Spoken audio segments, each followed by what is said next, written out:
Hello, welcome back to the Michael Sisco show. In an effort to increase my Zoomer audience, because right now it's 50% millennial and mostly Gen X, we're only at 12% Zoomers. We're bringing on Medic Groyper, who is only not showing his face because evidently he's a Fed. So, but welcome to the show, Medic Groyper, uh, also known as Lucas. While I set up super chats, why don't you just introduce yourself to the audience? Sure. Well, I am Medic Groyper. I'm not a Fed, as Michael said, I'm not old enough to be a Fed. I'm not even old enough to buy a handgun yet, so I don't know how that would work out.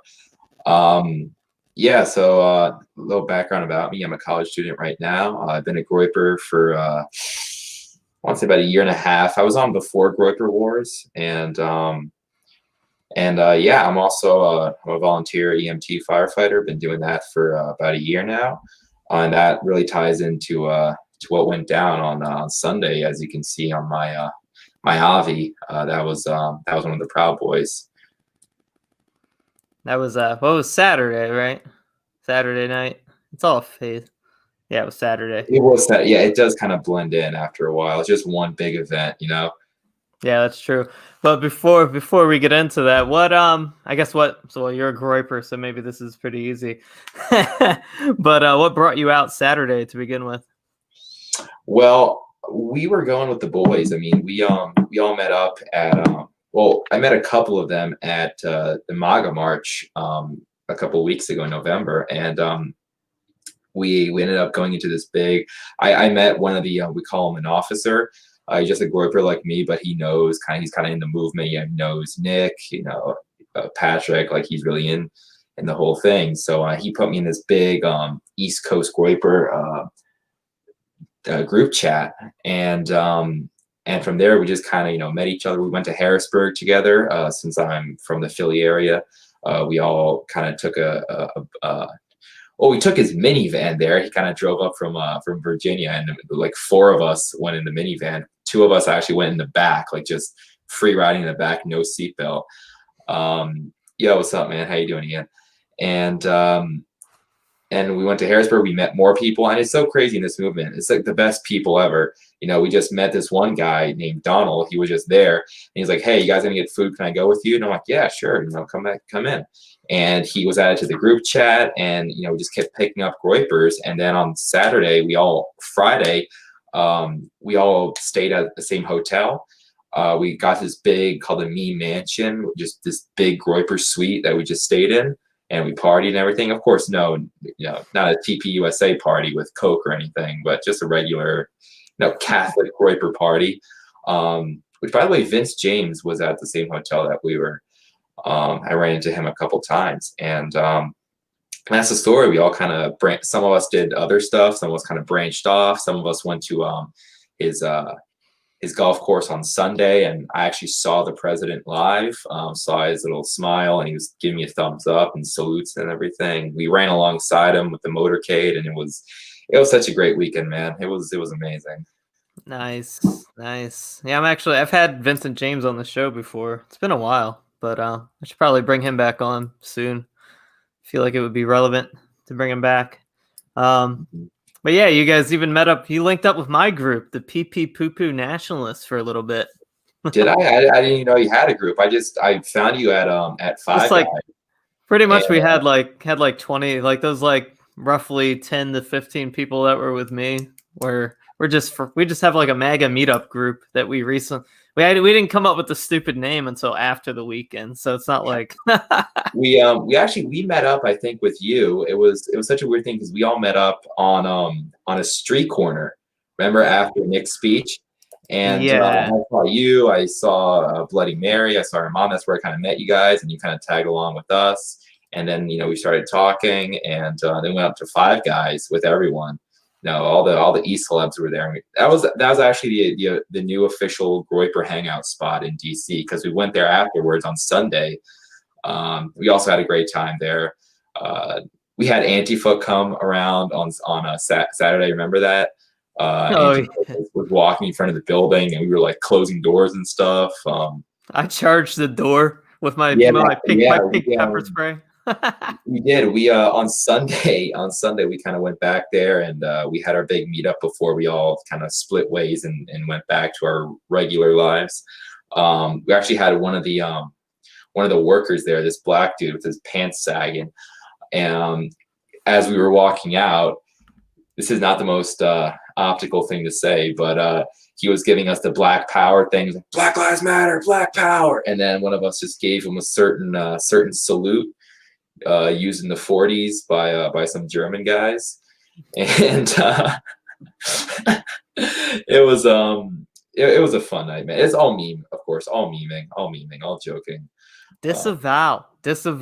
When you're with your boys, optics kind of goes out of the window. But when we're in public, when we're with everyone else, obviously good optics. I have never made an optics mistake ever. I'm always on peak optics, man. Peak optics. Well, when it's at night, especially when you're kind of around other people, it's not always good optics. We were when I was marching with the Proud Boys, we came up on a police roadblock, and I started roasting them. I went a little overboard, I must admit. I did have a little bit of an optics problem. I grabbed the megaphone and I started roasting every cop I saw. I was like, that's a little short little Mexican cop. How'd you make it through the academy? I'm like, did you even speak English? And then we had a female Trump supporter who was crying. I was like, no, we support these officers. They're just doing their job. And I told her, this is why we can't have women in the movement on the megaphone. And then 3 other Trump women, one was a black woman, came up and just screaming at me, berating me. And I was like, okay, Shaniqua, we get it. And she didn't hear that. But as they were walking away, I was like, all right, goodbye, feminists. They're like, no, we're not feminists. And I'm like, okay, I'll go make me a sandwich. And as she was, yeah, screw your optics, it's gamer time. Exactly, dude. When it's 10 p.m. and you're out with the boys on the street, it's gamer time. And as she heard that, she heard me tell her to make her a sandwich, which was not optical, and I regret. I just vow that. And she just came back and she was screaming, and I had to go away from her because she was getting in my face. And I knew that if I did anything, in self-defense, of course, those cops would arrest me like that because they're all pissed at me. So I just figured, you know what, I'll just slowly walk away. That's funny. Yeah, I mean, I get frustrated with the cops while we're out there because, we just wanted Antifa. But, and then the cops, the only thing standing in the way between us and them are the cops, and it's really annoying. But, and I want to yell at them too. I was harassing them during the day to do the right thing later, do the right thing tonight. No, we after what was it 7 p.m. when it got dark out and I was with the Proud Boys and it was kind of the Groypers and the Proud Boys, dude. We like I said, optics went out the window. We were blocking off cops because wherever we went, the cops kind of beat us to the curb, and because we were marching and then someone said yo, Antifa's at this and this and this place. So we all, run over there, and obviously the cops get there before we do, form a barricade, keep us from having our fun. And so there was one time where the U.S. Park Police, we caught them before they got to the location, and it was just a street full of Proud Boys, and we blocked them off. And they were coming, they were blaring their signs, and we just blocked them off. We stood in front of them. And actually the Park Police left their van. You could hear the boom, boom, they jumped out and you're chasing us, and you're like, oh fuck, we gotta go. And I'm sorry, is cursing okay on your stream? I don't care. But and they started chasing us, and then we had to go, and we almost ran us over a couple times. So no, and the police also play a big part in my story with the Proud Boys because they did not help at all. They were being told, Yeah, was I in the same group with you the whole night, or did we kind of link up? Because I remember my group, we kept getting stopped by the cops, and then I remember at some point we see another group of Proud Boys and MAGA people on the other side, and the cops were kind of barricading us from each other because they thought that one side was Antifa, and then I'm like, hey, that's our guys. And eventually they actually listened to me because I was being kind of diplomatic, but and then so they let us meet, kind of rendezvous, and we merged into one group. I don't remember. they didn't let us do that. I actually, when I get into my story, I'll explain that in more detail. But they actually blocked me off from the other. Yeah. It was Harry's. If you guys know where Harry's is, there's a street, right? It's on a kind of like on a corner. You go up the next street, they kind of blocked us off. So it was when I went there to treat the Proud Boys, they blocked the both sides. So I was in the middle of the street. They blocked off one side of the street, and then they blocked off the other side. Yeah. Well, that was went to later. one side, well, where the ambulance was, where only a couple of Proud Boys were, and all my guys and the other Proud Boys were on like the Harry's side of the road. So, and they blocked me off there, and I couldn't get back. And I tried to be diplomatic with them, and I'm like, dude, I just helped your fucking medics. Like, why can't I go back? And this captain, I assume was a captain, he was like, no, you're not getting back. And I'm like, listen, I need to get back to my people. I was helping out your medics. Like, that's cool, but you're not getting back. And I'm like, all right, people just suck in that city, man. I hate everyone from DC.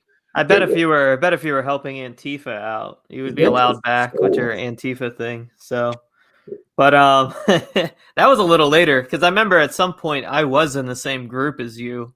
Somebody thought you were a Fed or something.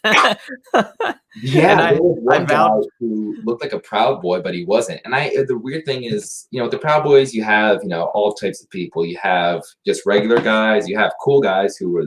We had one dude who was like screaming, "Groyper, Groyper!" And I'm like, all right, cool. And then you have meatheads. You have just low IQ people. You have wignats. I had a wignat shove me actually from Proud Boys back when the fight was happening. We were screaming like Groyper's come, because we were trying to like get together, because we all ran off to see where Antifa was at. And I was screaming the megaphone like Groyper's come together. And this one Proud Boy with a skull mask on, he like had to be my age. He came in and was like, hey, is there any room for wignats in the Groypers? And I'm like, no, dude, get out of here. And he just shoved me, and I was ready to fight him, but then I realized that he was, camouflaged in his Groyper outfit. Or sorry, not his Proud Boy outfit, and there were Proud Boys around him. So I'm like, all right, I'm not going to start a fight with this guy. And as you can see in my picture, I mean, that's how I was dressed. I didn't have any like MAGA hats, or I didn't have, any sort of, Trump gear or anything on. So I could easily be confused with Antifa, and it looks to him like he was fighting Antifa. So that's why I didn't fight him, because his gang was right there. And we had another guy who was this big, massive dude who I even talked to a little bit beforehand while we were marching at another occasion. He was like, because we were screaming at cops, right? And I was having a dialogue with some other guy about why I don't support cops. And then that other guy just came back and said, nah, this guy's Antifa. He's undercover Antifa, in front of everyone. And then I had like, everyone started looking at me, and I'm like, no, I'm with these guys. And I came over to my Groypers and Trump hats, and I was like hugging them. And I was like, no, I'm with these guys. They know me. So I just, man. Yeah, I came over and vouched for you too. Yeah, but I was like, just let it go. Yeah, I said like, this guy, and he came over to me. He's like, what about this guy? And this guy was like massive, so I wasn't gonna fight him. So I was like, no, not you, another guy. So well, by the time the knife thing happened, I was like sitting on the curve at Harry's, like taking a break, about ready to leave. And I saw like a bunch of commotion over like down the street a little bit. That was us, yeah. And I saw everybody huddle, and then I even ran over there a little bit, but I couldn't really tell what was happening. And then I see the cops roll in, and then it's just whatever. And then I ended up leaving like 10 minutes after that, because I had to get on the metro to go home. The metro closes at like 11. But I think that was around 10 o'clock, if I'm not mistaken. So could you just kind of walk us through what you saw and how the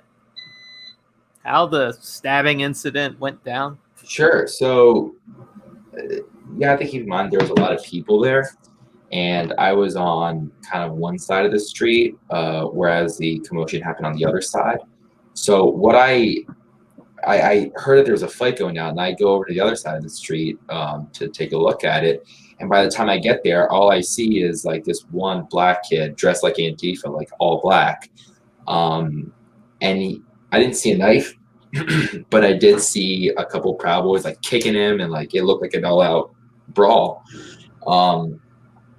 So I kind of, stood back, and I saw cops coming too, and I didn't want to, get arrested. So I kind of like put my hands up, and I was like, I'm not part of this, whatever. Um, and then as things calmed down, I see this one guy, who his name's Corey. He was one of the Proud Boys. He's the one with the beard you can see on the pictures. He was kind of like slumming over, and he was like trying to sit down. And I just heard out like the corner of my ear, he said something about I'm stabbed, or they stabbed me. I just heard that stabbed, and I'm like, oh fuck. And as soon as I heard that, there were some people around him, and they just started screaming like, medic, medic, medic. And this is the cops were getting there, and they were trying to like push people out. So I go there. I had my wallet on me, and my ID and my credentials are all on it. So I get in there. I showed them that, like, no, I'm an EMT. I can help out here. Of course, the one time I didn't put my medical kit in my backpack is the one time I actually need it. So there's a lesson for all you preppers. You always keep it on. You never know. And I get there, and I don't have anything, and I'm like, oh crap, what am I gonna do now? But he's laying down. He's like fully conscious. He's talking to me. He doesn't seem to be in that much pain.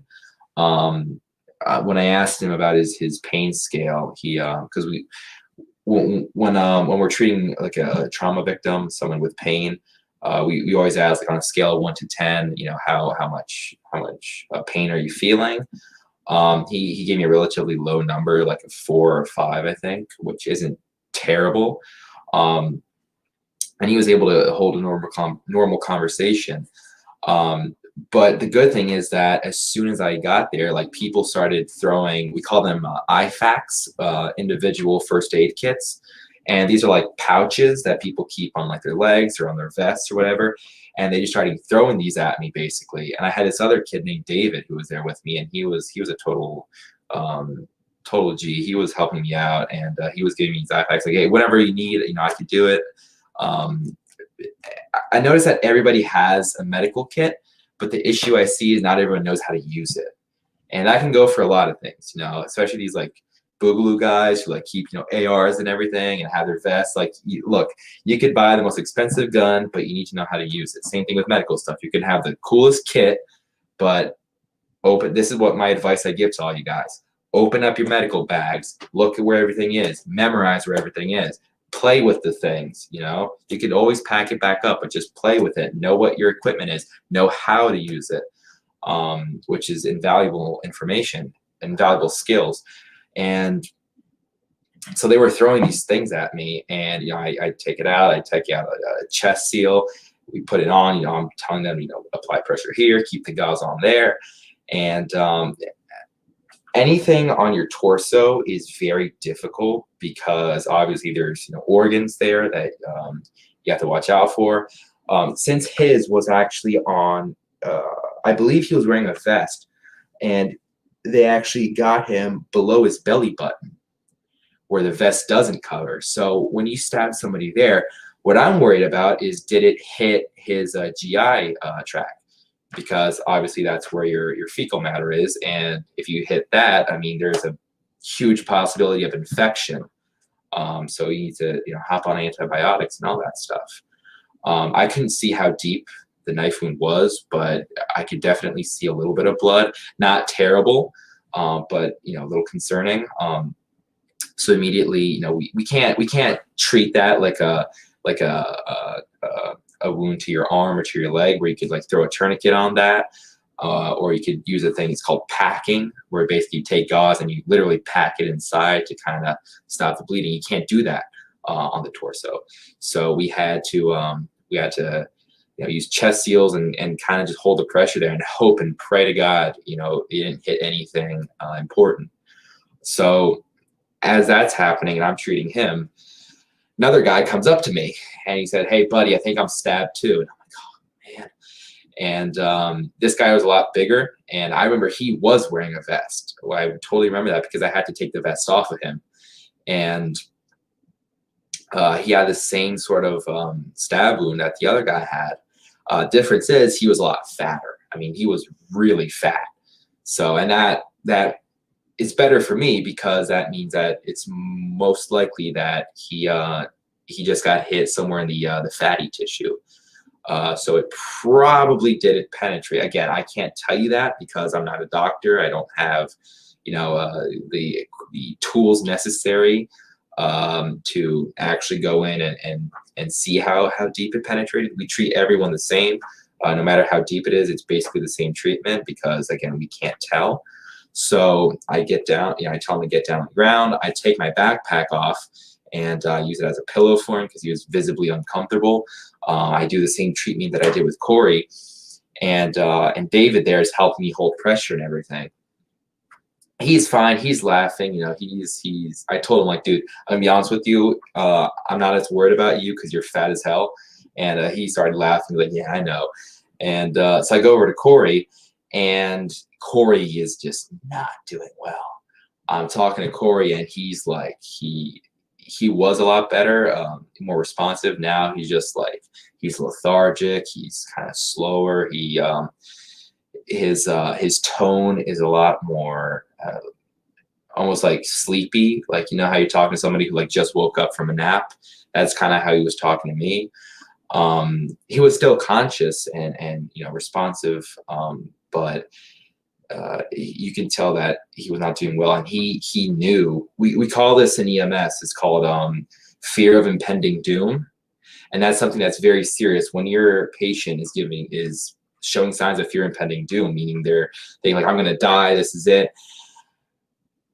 A lot of times they're right, and there's a reason for them to fear that because it's really serious, and a lot of times they actually do end up dying on you. So I was really worried about that. Luckily, didn't take too long for the medics to get there. But when they did, we helped. I helped put them on the stretchers, and we wheeled them out. That's, as you can tell, that's me in the picture right there with Corey. And I was holding pressure on the wound while the other two medics kind of shuffled him along. And we get to the ambulance, and this part is this was the most shocking, I want to say, is when we get to the ambulance. We load him up. His wife was there, and she was alongside me, and she was pleading with the medics, like, please, for the love of God, let me go on this ambulance. I have no other way to getting to the hospital because you can't Uber, because you remember, like, the streets were totally shut down around there. They had roadblocks and everything. So getting an Uber to that location it was literally impossible. So they took him to George Washington Hospital, and she didn't have a ride because of COVID. Because of the COVID restrictions, we can't put anyone on, which I think is ridiculous. I mean, you could put, regular sick people on. Why can't you put, that's basically just having another patient on. And they already put the two people. They took the fat guy and Corey and put them on the same ambulance. Why can't you just add on a third person, which, whatever, I guess. If she was a patient, they could have, put her easily on the ambulance, but whatever. So she was angry about that. Well, she wasn't angry. She was just distraught. She was like, she was nervous. She was apprehensive. She was like, oh my God, what am I going to do? So I come to a cop and I'm like, hey, can you please just put her in your car and bring her there? Nope, can't do that because of COVID. So I asked a firefighter in his truck. I'm like, dude, come on. Please just put her on the truck. She has no way of getting to the hospital. And again, he says, I can't because of COVID. And at that point, I'm like, all right, you know what, dude? I pull out my wallet. And I'm like, listen, look at this. Okay. And this is my ID showing on my wallet. I'm like, I do what you do. And sometimes that we can break the rules. And this is a great time to break the rules. But again, like everyone in DC, he was a heartless, soulless bastard and did not let them go on. I mentioned this before on stream. People in DC just suck, man. They're terrible. They have this like soullessness about them. So thank God she wasn't all alone, and there was actually Proud Boys there. More Proud Boys started to pour in, and the Proud Boys came up to her and like, hey, like how far is it? And the medic told us like, oh, it's like 30 minutes walking. And the Proud Boy said, all right, you know what? I'll walk you there. And a couple of them walked her there because she wasn't going to go alone because she might get, ganged up by Antifa, being the cowards they are. And So now I have to go back to get my stuff. I get my backpack and meet up with my friends who are on the other side of the bar, or other side of the street at Harry's. Um, and I go there. I tell the police who've made a roadblock. I'm like, hey, I just helped the medics. I need to go get my stuff and get to my friends on the other side. They said, no, you can't go. And I'm like, I just helped the medics. Like, I showed them my ID. I'm not Antifa. I'm a firefighter. Let me go. And he's like, no, you're not going. And I said, well, how am I supposed to get with my other guys? And then I've already told this, but the captain looked at me, and this guy, man, he just was so angry. He said, no, you're not going. And I'm like, oh, great. So thank goodness there was other Proud Boys who showed up. And I told them that story because I kind of huddled them all together, and I told them the situation. And then they said, all right, we'll walk you back to Harry. So we had to do this whole detour to be able to get back to the bar. And by then, I mean, I informed everyone. I met up with my Groypers. I answered a lot of questions, and that's basically it. You're on mute, bud. I forgot about that. Is there any word on how Corey and the other guy is doing, or did you just kind of lose contact? So here's a funny thing. I called into the hospital, but I forgot that when you have a victim of a shooting or stab wound, they give you an alias. They don't put your real name on. And that's for patient safety purposes.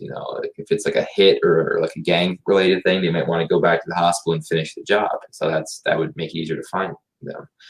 So I called there, and I didn't really get I couldn't reach them. But I called into Gavin McInnes's show yesterday, and he told me that both the guys are doing well. I believe they were both they both left the hospital today or yesterday, my bad, which is kind of fast, to be honest. But apparently they both left the hospital, and they appear to be doing well. They're stable. They're good. But I haven't gotten into contact with Corey. I'd like to get into contact with Corey, but and I feel so bad for Corey because you go online now and his information is everywhere. That's how I found his last name, because his info is just everywhere. It's on these like Antifa Twitter accounts. They just post his name, his address, his phone number, and I'm like, oh, fuck these guys. Yeah, so let's dox the guy that we almost killed. Like real classy, right? That's what makes me more scared, because the Gateway Pound It, also known as the Gayway Pound It, is posted a picture of me, like the worst picture ever of me.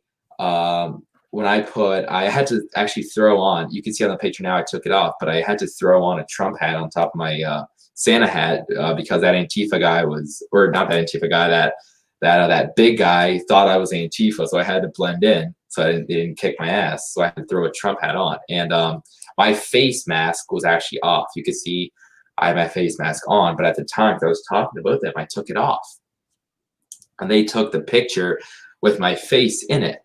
So, and I'm like, oh my God, now this is going to be everywhere. And I'm next, basically. Like, if they dox the Proud Boys and they're trying to mess them up, like now they're going to come after me. Don't worry about it, man. You know how much anything ever actually comes of it? Well, I reached out to my buddy, who my Groyper official, as I talked to, and he knows people in the Gateway Pound It, and they managed to take it off. So I applaud. I applaud. I'll call him by the real name, the Gateway Pundit, for doing that for me. So I appreciate that. Yeah. I may or may not. I mean, I am a casual acquaintance of Cassandra, so yeah. But no, I like, they're okay. They just they're journalists in general. They don't necessarily take that stuff into consideration, and neither do I. I mean, I'm public, so I don't really think about it all the time either. So it is what it is. But usually it's mostly an intimidation tactic, and very rarely is it ever followed up with action. It's just they're trying to terrify you and intimidate you. But the worst part about that is that even if they don't physically come to your house and burn it down, I mean, now, you type in my name and you see guy who treated right wing, far right, white nationalist Proud Boy, or ally to white nationalist group, Lucas, and then my last name. Now every time you look up my name, you'll see those articles. So try to get a job or get into college with that. It's all right, man. I got one. I got a job. I'm on Yeah. I'm on right wing watch. I'm all over. So Yeah, how are you? yeah, Jared Holt got me for Jared Holt, man. when I I was read some very unoptical things to Jared Holt. but no, I think we're kind of at a point, a weird time where that stuff doesn't really have the effect that it did just a few years ago. People are starting to kind of realize that it's BS. So like I mean, I got a ton of hit pieces done on me after Lauren Witzke, after she won her primary. I got there was a whole week I'm all over the place.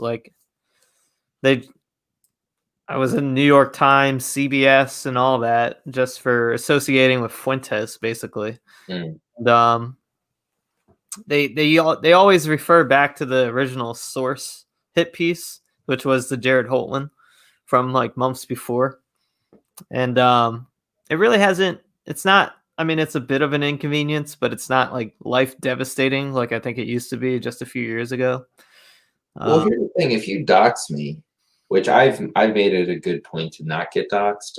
That's why I always, every rally I go, I have my mask on and everything.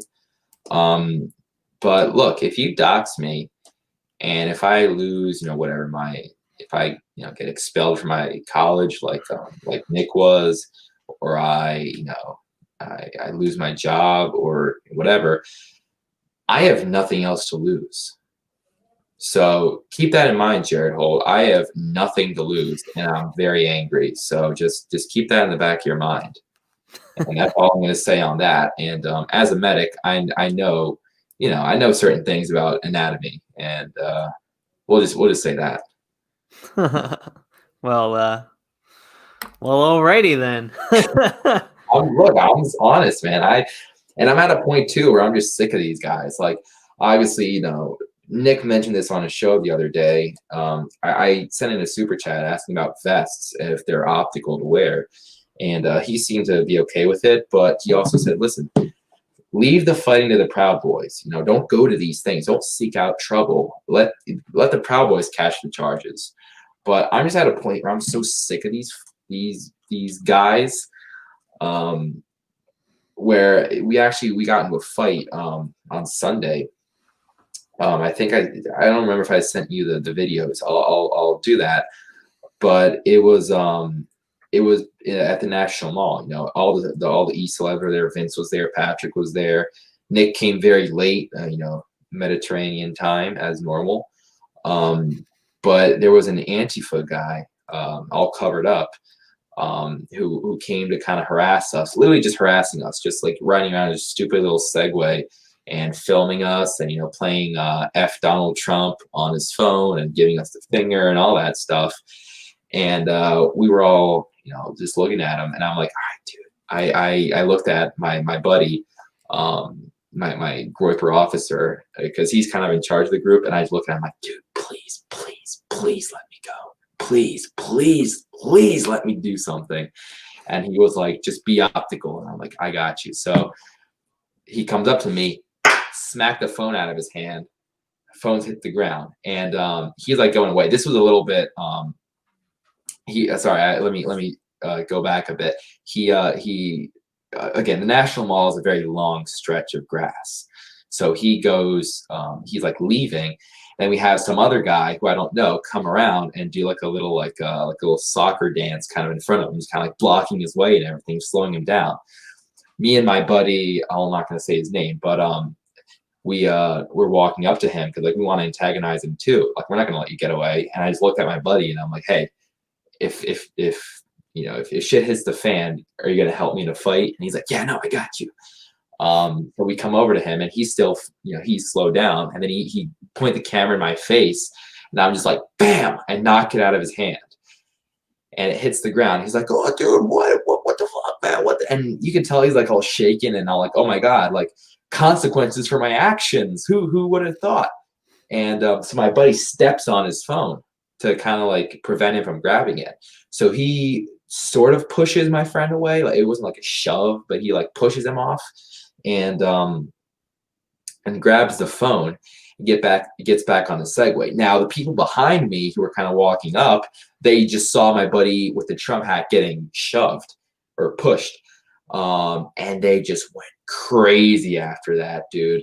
This one dude came up with a flagpole and just whack, whack, just cracking this guy with the flagpole as he's trying to get away. And of course, now he runs because he's a little bitch.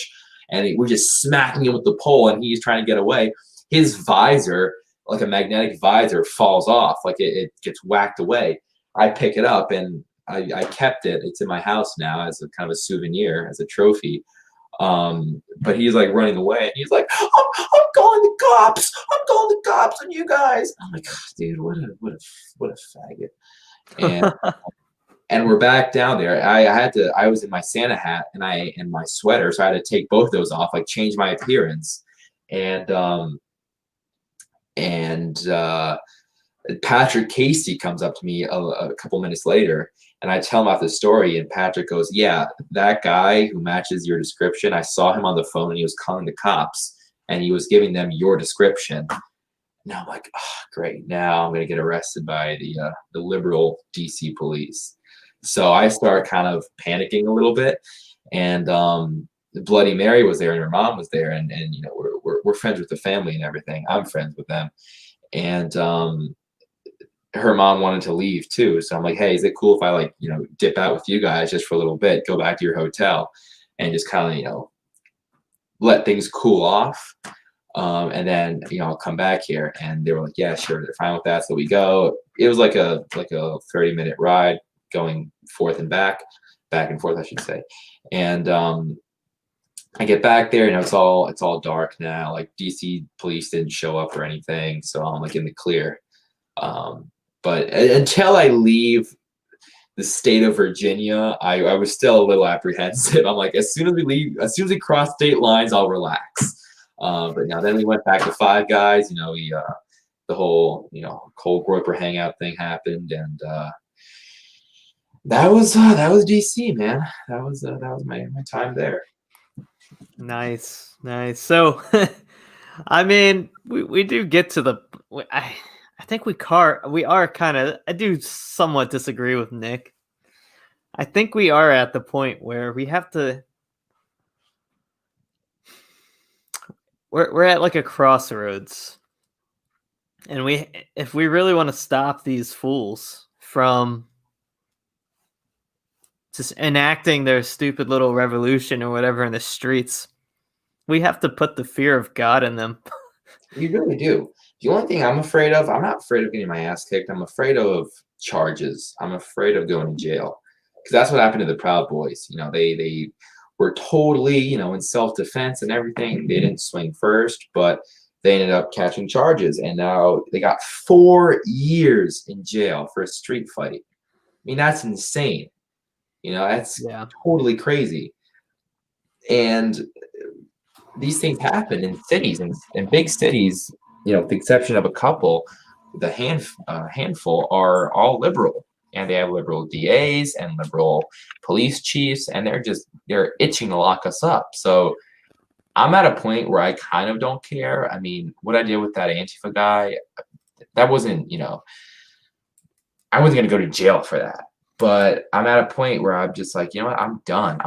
Like, you know, being scared. Nick said that on stream, like I mentioned, you know, let the Proud Boys catch the charges. But these guys think they own the city. And I feel like if we all kind of band together, you know, it's that mob mentality. They can't lock all of us up.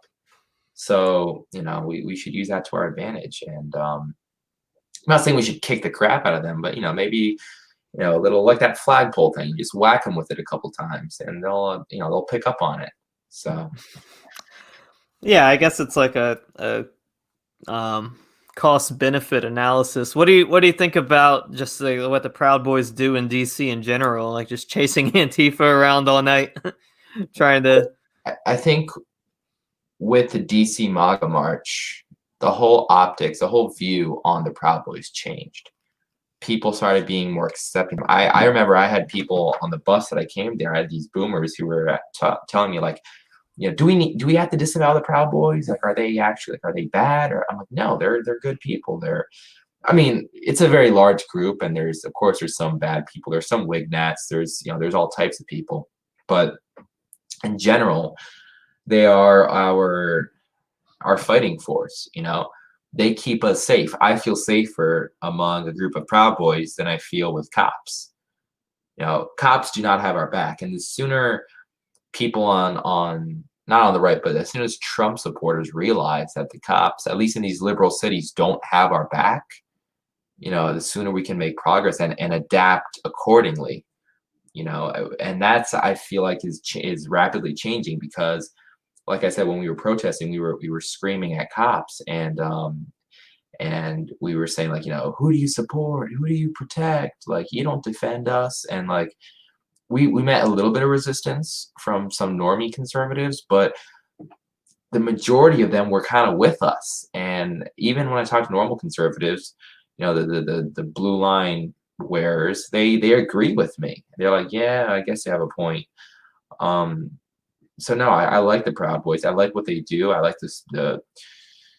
the support they provide for us. I mean, if it wasn't for them, I don't think that a bunch of regular Trump supporters would pose any threat to Antifa. So I like what they do. I like how they mess up Antifa, and they kind of just keep them in check. I think that's generally positive.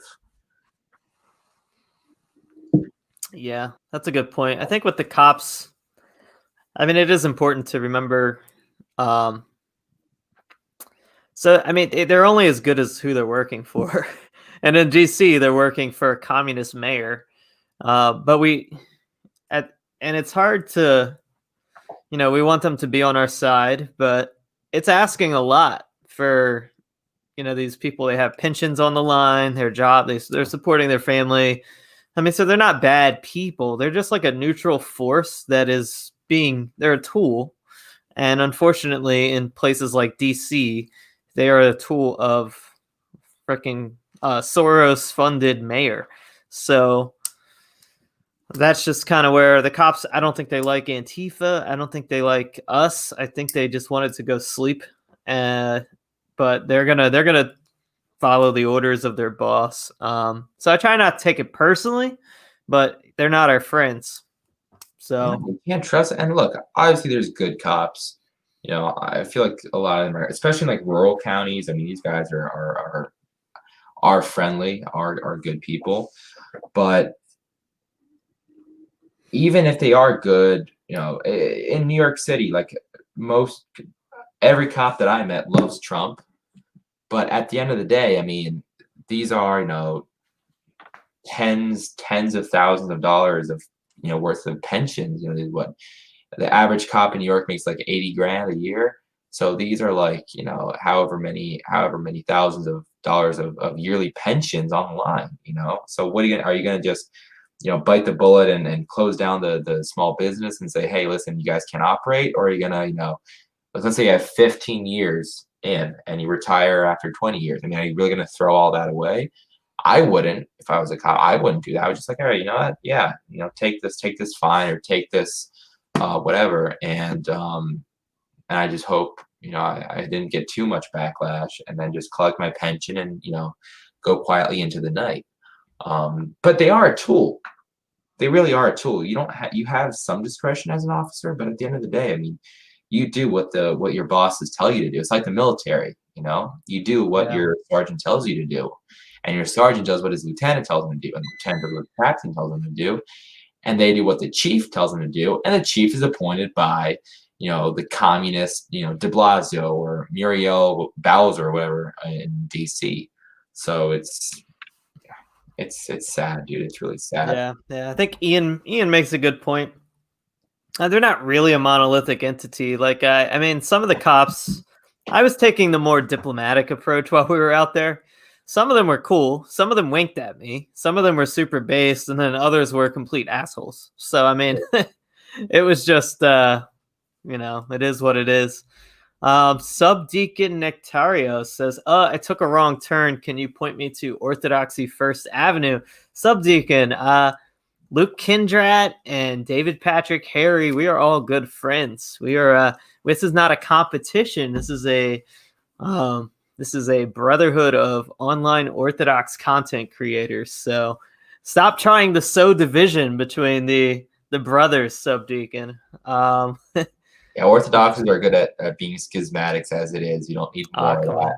Come on, bro. You're on with an ortho, bro. The You're on with an original ortho, Protestants. Bro. False. That was you guys, actually. That was you.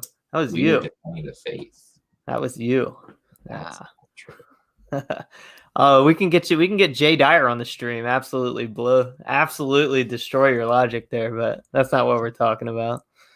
So, well, thanks, Subdeacon. He says he likes us both. Well, thank you. But if you really liked me, you'd make me some sweet merch too. So, I do have a merch page with no merchandise on it. But let's see. Jose says police military oath is to the Constitution, people the U.S. How often they disobey unlawful mandates, I don't know. I don't know that the police take an oath to defend the Constitution like the military does. Do they? No, it's a part of when you finish the academy. You hold up your right hand like I swear to protect and serve and uphold the Constitution. But here's the thing. They do break that oath because, let's take a city like New York, for example, where the AR-15 platform is completely banned. I mean, you could pull this up. If you look up AR-15 NY Safe Act, you'll see that they have to do this like weird-ass contraption to like bypass the rules and make like a New York legal gun. And I think most people on the right will agree that, the fact that in New York City, like you can't have a concealed carry permit. I know technically you can, but only if you're like Donald Trump and people can you get that. Even veterans I've seen are not getting access to that. Even retired police officers are having a hard time getting a concealed carry permit. So if you believe that, the taking away your right to carry in public, taking away your right to own an AR-15. I mean, most people, sensible people on the right, will believe that this is unconstitutional. Yeah. Well, this is part of the oath too. Like the swearing to defend against all enemies, foreign and domestic, by them basically not arresting Antifa and BLM. Yeah. I mean, it's a domestic terrorist organization. But even going back to the gun thing, I mean, if you believe that that's unconstitutional, well, guess what? You only have those rules because police are there to enforce them. And at the end of the day, if police see you carrying a pistol, and you don't have a permit to do so, you're getting locked up. And they are therefore enforcing unconstitutional rules. So they're already doing that. And yeah, you're not protecting your country against domestic threats, because Antifa, I believe, was I don't know how official it got, but I know that the Trump administration ruled Antifa as a domestic terrorist organization.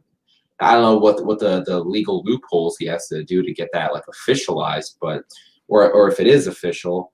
But even then, I mean, the fact that you don't lock these people up, the fact that we don't have the military on the streets to shoot these fuckers is proof enough that our military and our police don't care about upholding the Constitution. Yeah. Well, I think the military, the commander-in-chief of the military is the president, but I think his hands were tied a little bit, especially during the riots right before the election. But oh yeah, an insider tip: the keywords are pensions and livelihood. Well, yeah, that makes. I don't know how tied his hands were. I feel like he just didn't want to act, which is sad. I mean, look, I understand for campaign reasons, like, sure, maybe let it go on for like a month, right? Let people kind of feel it, let them understand what life is like kind of if a Democrat were to get power. But the thing is, he just let it happen. And I feel like most people are like, okay, we get it. We Yeah, want police. We like you. Now, can you put an end to this? but he did. To And be he didn't do that. fair, to be He let it fair, go. And to he at the be end lost white working class, business owners support because he just let it go on and on and on and on and on and on and on. And he was talking, instead of talking about restoring law and order and putting, the National Guard on the streets, he was talking about the Platinum Plan and all that stuff. So it's yeah. sad. Well, to be fair, it was mostly happening in Democrat cities, and he offered help to the cities, and then they turned it down. Like they You said don't no. offer help.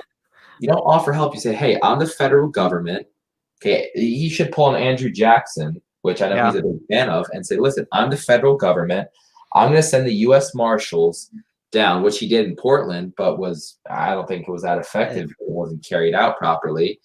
And I'm going to put order to this. I know that the National Guard is basically it's a dual mission. It's federal and state. So the governor and the president both kind of share a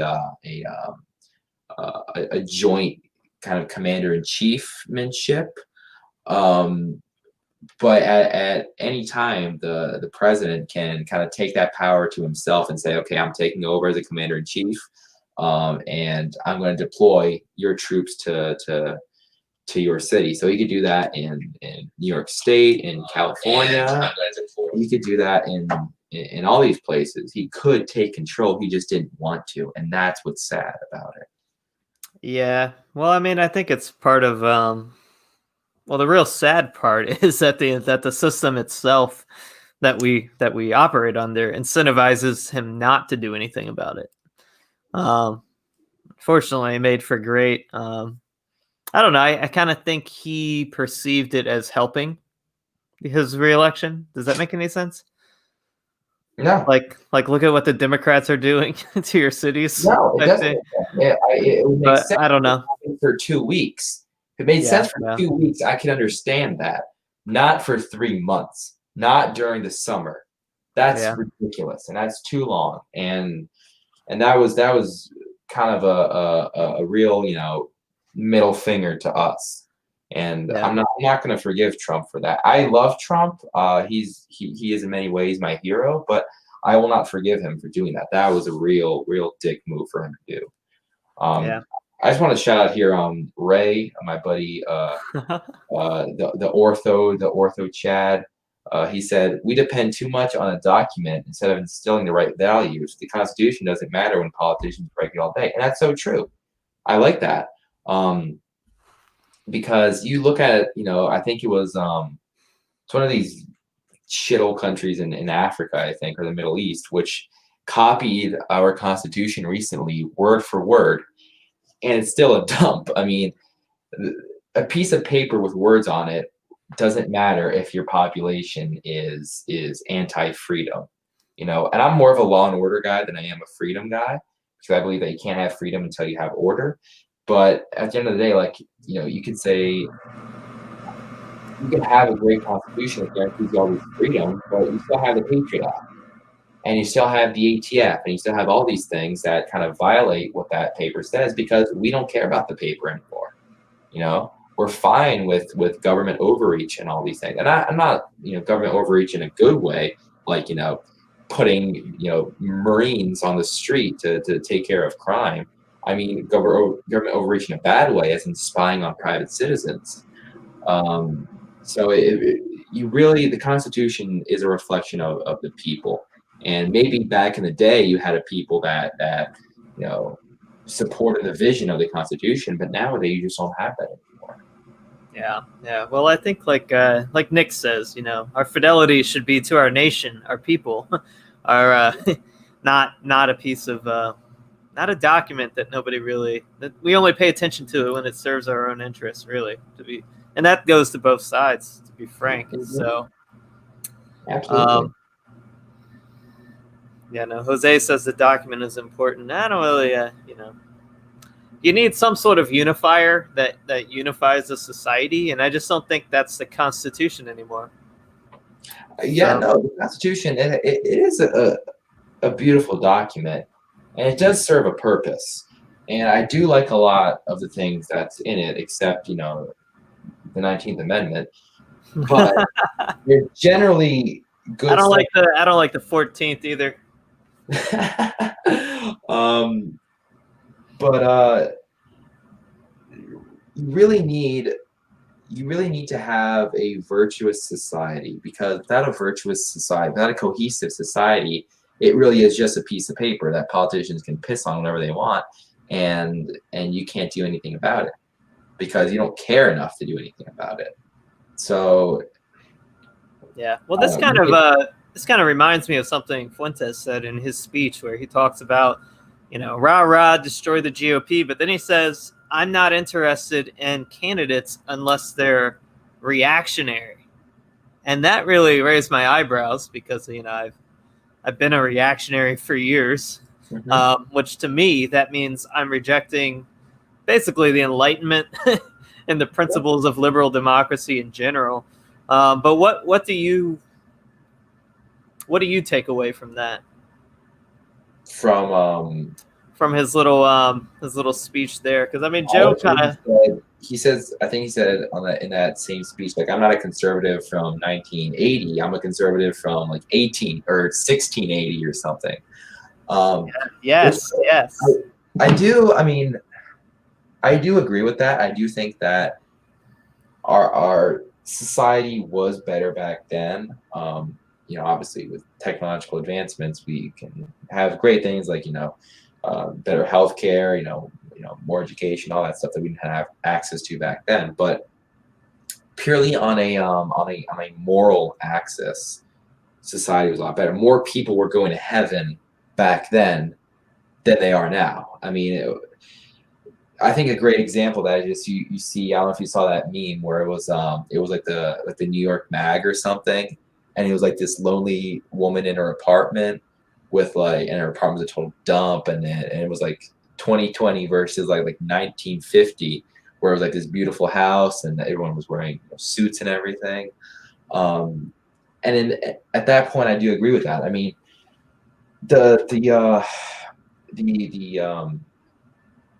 liberalism in France, at least, it did revolt against the Catholic Church, and it revolted against King Louis, and it was basically a revolt against tradition, and that's something that's very dangerous about revolutionaries, is that you can tear something down, but what are you going to put in its place? And so this is kind of why I'm against separation of church and state, is because not because I want uh, the state to control the church or the other way around, but I want an intermingling of them, because we have to understand that government makes rules, but this is just a plane of existence. This is one plane of existence. This is our first life. We have two lives, and there's no reason why the people who make your rules and govern you shouldn't be subject to the same authority that makes the moral rules for you, and which is the church. Sounds like something that we would call Symphonia from the Byzantine Empire. But yeah, I think what Fuentes was really hitting. I mean, the difference is the difference in the worldviews. Pre-Enlightenment, it was like a classical Christian worldview. The metaphysics were explicitly Christian, and then it shifted into more of like scientific secular humanism, basically after that, 17th and 18th centuries. Oh, you look at the way France is now, with the egalitarianism. We don't need the church. We believe everyone is equal inherently. And while I do believe that everyone is equal before God, and equal in value, I don't think everyone is equal in traits. We see that some groups, I don't have to tell you this, but this, that some groups show more favorable traits than others.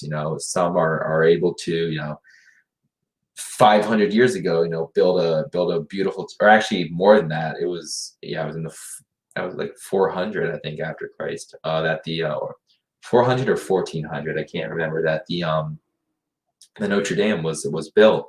Meanwhile, in some places of the world, even nowadays, you don't have a two-story building, or you have mud huts, and I think that's very interesting. And I don't think bringing in those people, replacing the people who made these beautiful cathedrals with people who can't build mud huts, who only are able to build mud huts, I don't think that's a good idea for the progression of your society. Ray says that the convo is getting racist. It's reporting time. Subdeacon makes a good point here. He says it's not, meaning like Constitution as a unifier. All countries that have lasted any significant amount of time were united by religion, language, and common heritage. The Democrats have manipulated the Constitution and successfully created the fourth branch of government, the administrative deep state Leviathan, which it's kind of like, hey, well, thanks for the non-super chats, everybody. I appreciate not getting any money an hour into the show. But I'm just kidding. You know what? I love my free chats, okay? But anyways, the that whole deep state thing, the bureaucracy that runs the world, that's kind of what you see after every revolutionary state. You mentioned, like, what are they going to put after? And historically speaking, when you look at every post-revolution government, it's always been, even though it's promising more liberty, more freedoms, they always end up more intrusive and more dystopian than what they're replacing. It is. And it's funny that you mentioned the fourth power, because in a lot of these constitutional monarchies throughout the world, at least before back in in the 20th century, or even I believe, because I know that some of the bigger monarchies, like in Brazil, they had the fourth power, which was called the moderating power. And what that was the king. So you'd have like a parliament. You still have these in a few countries in Europe, mainly England. You have parliament, which is the legislative. You have the executive, which is the prime minister and his cabinet, and you have the judicial. But then you have the moderating power, which is the fourth power, which is the king, or in that case the queen. And what they do is they mediate between all the other powers. So they're basically above all the other powers. They're not like a balancing power. They are a like I said, a moderating power. They monitor for abuses and everything, and all these branches, and they mediate these issues. And that's kind of what the deep state is. It's a fourth branch that acts as a moderating power.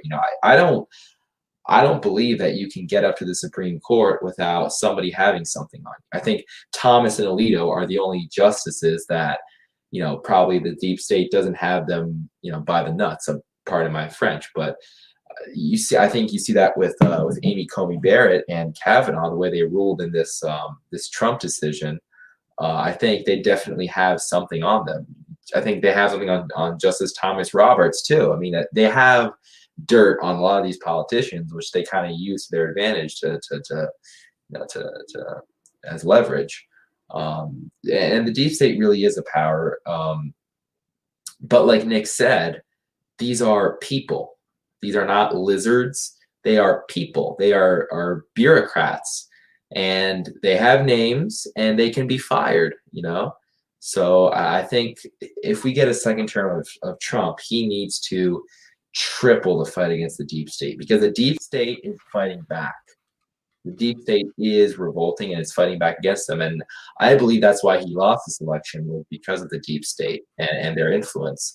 And their influence on judges too, who are throwing away all these lawsuits. Dude, like, they basically admitted today. I mean, it came out on C-SPAN. The guy was talking about the staffers overheard Justice Roberts yelling at the new justices and telling them that we can't do this because we have riots now. Okay, good. We have some riots. I'd much rather have riots than have Joe Biden as president. But this is why we lose, man. Like we're not willing to fucking riot too. Like, exactly. Like we should be. I'm Like ready to go, man. they should You know, fear us as much as they fear Antifa and BLM. Like we should put the fear into them. Like if you don't do this, we are going to we're going to give you your riots too. And I this is think we should band together and we should make a life for these people a living hell, especially the Supreme Court. Like we should torture and show up at their whoa. houses. We should wake them up in the middle of the night Okay, that's screaming Fed on their phone. posting. That's Fed posting. I disavow. This is all joke. Well, No, you I know. agree with you. I told some Groypers that, and they said I was bad optics. But I'm like, hey, if they go to Tucker Carlson's house, why can't we go to, John Roberts' house and put the fear of God into him there? Kirk says, Why not? Like, why can't we go down? Let's take, Nick said this at DC, let's take a page from their handbook. yeah. And I think, look, I'm ready, man. I'm young, I'm energetic, I'm ready. I'm ready for something. When Nick said secession and the people cheered him on, I was like, yeah, why not? I don't want to live in this, this post-American, what's it called, the city on a hill, in this kind of post-global, post-neoliberal America. I'm ready to start something new. I'm ready to return to a country of tradition and God and family. And if we're gonna have a war, a secession war, look, I have ancestors who fought in the Civil War, World War I, World War II, and now I have the burden of maintaining the country that was inherited unto me. Yeah. Hey, You know? look who it is. Look who we have. We have Bloody Mary. What is Ooh, what is the best way to attract young people to the movement? Well, I think I have an answer. I think we need more e-girl streamers and goth boots.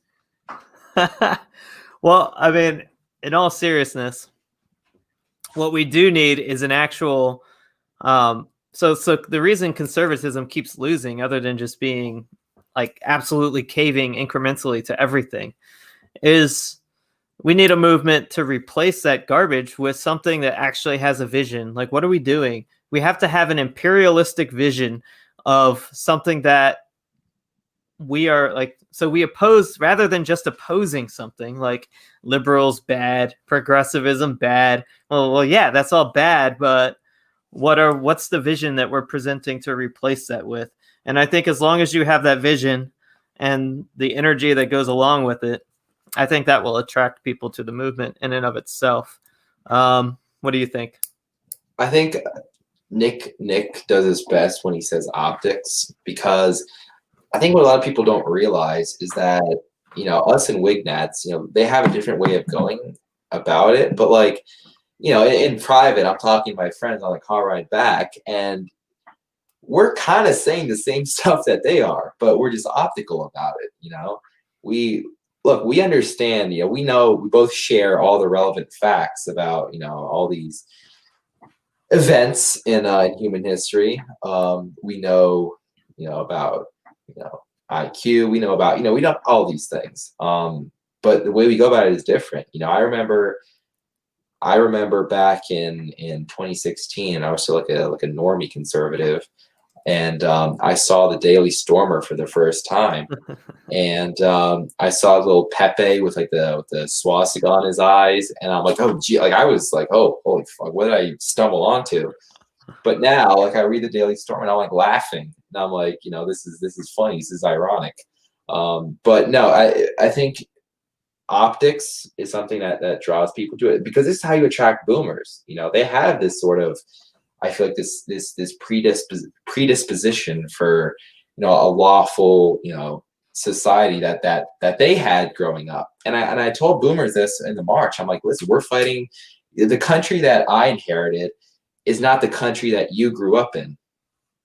And they agreed with that, and we said we want to go back to that. We're not fighting so we can, own the libs on Twitter and say, yeah, well, look at all, look at this bill that Trump passed that helps, the LGBT community. See how we're pro-gay.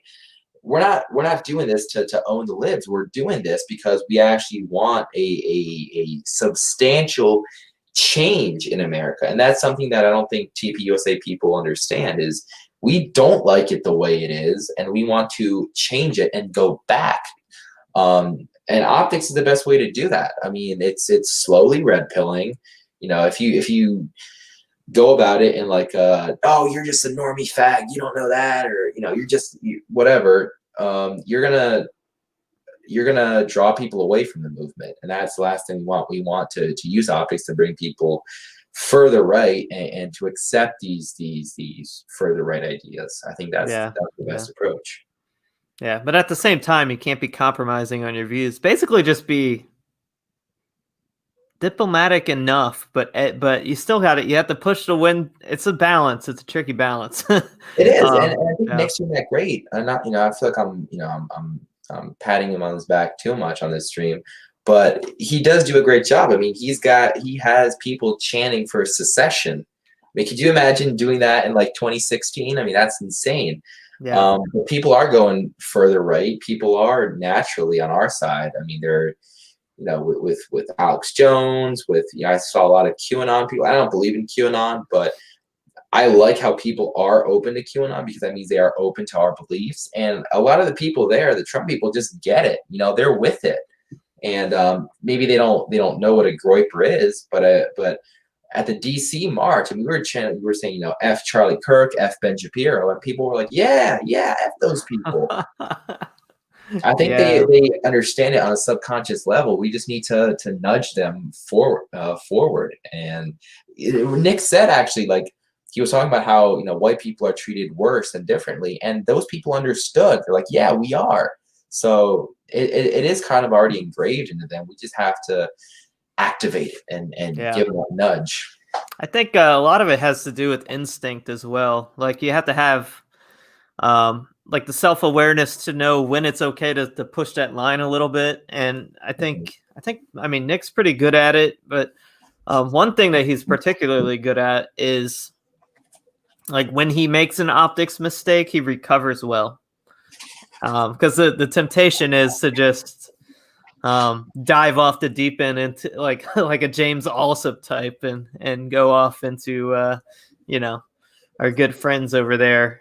I think that would be the cookie stuff, right? Like, I think if he would go back in time, he would change that and not say that, because now every time somebody comes to them, like any time a conservative says, are you that guy who denied the Holocaust? And he's like, no, it was a super chat that I read, and it was ironically, and I believe that, he has to do all that backpedaling. But yeah. Ray the Musician, thank you for the only super chat of the night. Jokes aside, great combo, guys. Here's your fiat money, Michael. Medic Groyper, do you think it's good that the AF is taking over TikTok? I love how he asked me, because I'm the Zoomer and I'm on TikTok more than you are. Honestly, dude, I don't know what the hell you're talking about. I don't know if it's taking over TikTok. I know that I participated in the TikTok wars of over the summer, but Nick got banned, dude. Anybody who had Groyper in their profile got banned. Like, they were cracking down hard on it. If AF is being influential, I haven't seen it, because I just kind of waste time looking at other things on TikTok. I don't search for AF content there, but I will now that you mention it. Last time I checked, and we were all getting banned from that. So I don't know anything about that. As a good old millennial, I do not do TikTok, so I would have no idea. But the dance, all that stuff. Yeah. I mean, I was watching the clips on Twitter that you guys would post with amusement, and I know that there's that one. What's that guy? Nick videos. That's really gay. Yeah. We gripe the hell out of him, man. Apparently, he's like on our side now. Apparently he is. He was counter signaling us and calling all these names. Now we post these videos. I don't know if he's trolling or not, but there's a point where he was like, I don't support Trump anymore. And now he's like, America first. And he was like posting our logo and everything. So I don't know what's up with him, but that was an interesting time during COVID. That was going to keep me busy, keep me distracted. I don't know. Bloody Mary says AF literally is taking over TikTok. Well, I don't know. I'll look at it now. Send me some links. Send me some AF creators. Just text me some of that because I have not seen that yet. Yeah, well, I will not be downloading. Uh, Ray, the musician, another $5. Thank you very much. Medic Groyper, how many shekels would it cost to have you betray the AF movement? If you bought me an apartment in Manhattan, like the Midtown section, if you bought me an apartment there, I would stab all of you people in the back. I would become a federal agent, and I would inform everyone and give them your names and your telephone numbers and everything, and I would start a case against you if you were to buy me an apartment there. That's my price. It's a condo, a penthouse in Manhattan. That's my price. Are you married to a black dude? What's that? Are you married to a black dude? Am I married to? Oh, Milo. I don't know where he lives though, but No, dude, Milo is so relevant, man. I'm subscribed to Censor.tv, which is Gavin McInnes's platform, because I just think Gavin's a funny dude. But Milo's on there, he's just a mess, dude. I mean, he's like ugly, he's clinging on for relevance. I mean, it's just so sad, man, what happened to him. Keith says Ray a snitch. So Ray's the real Fed. Ray's the real Fed. I had I don't know if I should say this, but Bloody Mary's mom said I'm a Fed. Mary texted me like right before the show started and said, "My mom thinks you're a Fed." Oh, now Mary old enough to be a Fed, dude. I'm like, I can't even buy a pistol legally. Mary says you're a sellout, bro. I'm not a sellout yet. I'm not a sellout yet. Well, hey, we've gone way over time. I ask most of my guests this question without any preparation for it at all. You got to give the audience a book recommendation. Can't be the Bible. Ooh, a book recommendation. Okay.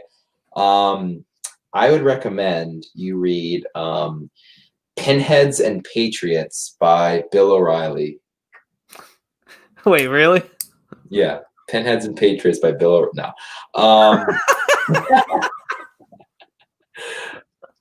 I think Obama's new book. What's that book called? Obama's memoir or something? One Nation or something. I forget. No, look at it's a book I've been wanting to get.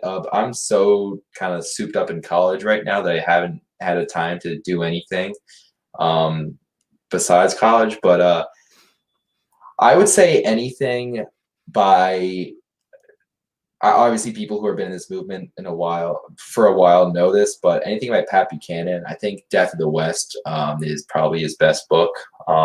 It's on my reading list. I've read it. Death of the West is a great place. I think the Groyper official book is Where the Right Went Wrong. I think that's another really good book by Patty B.